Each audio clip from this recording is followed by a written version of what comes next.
Have you ever wondered where all the money goes that your country spends? It's a fairly complicated matter, so today we hope to make it a little less complicated while focusing solely on the budget of the USA. The US government receives money each year, its revenue, while its outgoings are referred to as the national expenditure. How that money is spent, or how it's earned, is a matter of ongoing debate, and it should be, given that for all intents and purposes, it's your money being spent. To simplify how the budget is apportioned, today we'll imagine it's just a small household allowance. Follow us on the money trail. In this episode of the Infographics Show, if the United States budget was only $100, how would it be spending it? Don't forget to subscribe and click the bell button so that you can be part of our notification squad. First of all, let's take a look at where the money for the US budget comes from. The revenue comes mostly from you, in the taxes you pay. In 2018, the US federal government will have a total revenue of $3.654 trillion. This sizable amount we are going to round down to $100. You can get an idea of how much the total budget is if we say that $1 of our 100 is equal to about $36 billion.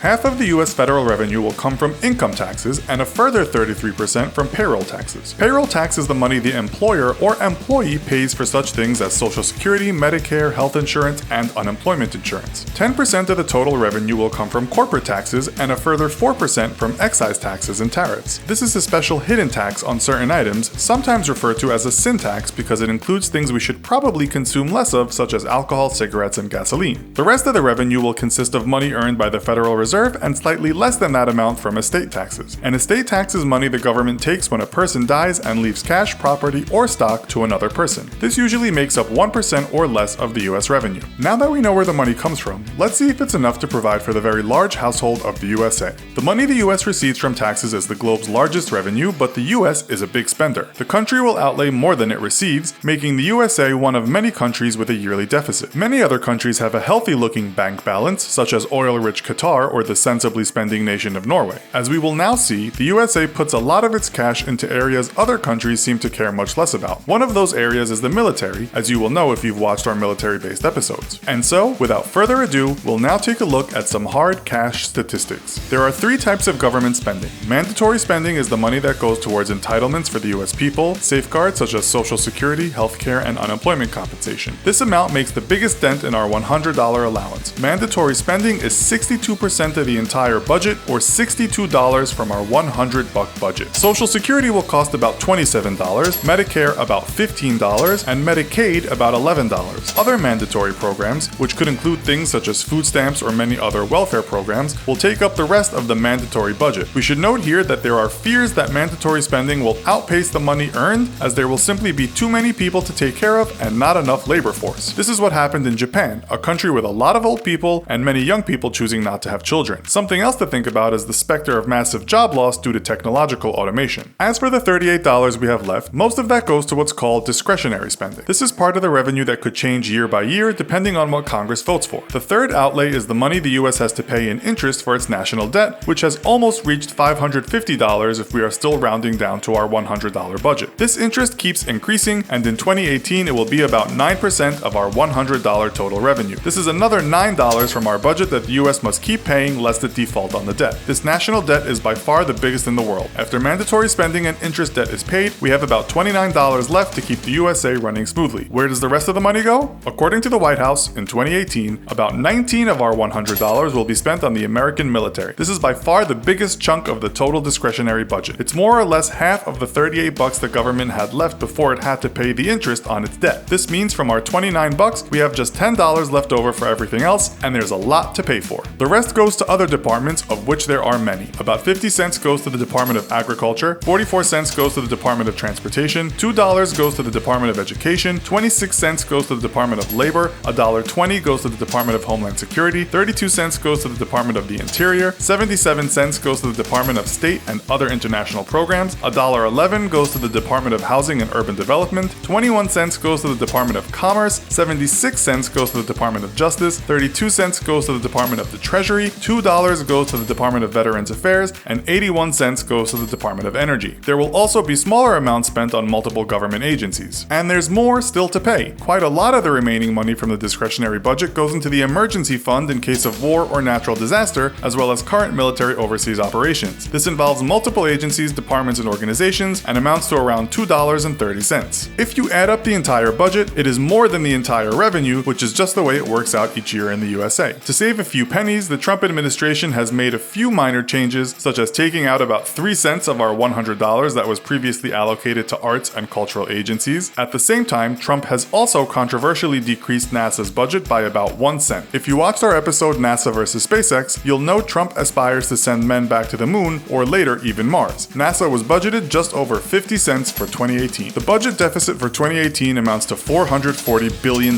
This is around 12% of our original $100 revenue. It means there is around a $12 deficit, so we've spent the grand total of $112. The question we must now ask ourselves is, will the US get out of debt, or will the debt keep growing? Well, like many other countries, the US can just print its own money, so when in debt, just keep printing, right? Some people think this is not a good idea, as it could lead to a financial crisis, and of course, it might upset the people whose taxes are going towards paying off the debt. A simple solution to the debt would seem to be to cut government spending or raise taxes, but the risk is that this might hamper economic growth. Another solution is to boost economic growth so it grows faster than the debt. In terms of the $100, how can the US use it in areas where it will see higher returns? For example, some analysts believe the US should spend less on defense and more on public infrastructure. Where do you think the US should be allocating its money for the best of the American people? What would you do with the budget? Let us know in the comments. Be sure to check out our other video, Robots vs. Humans. Thanks for watching, and as always, don't forget to like, share, and subscribe. See you next time!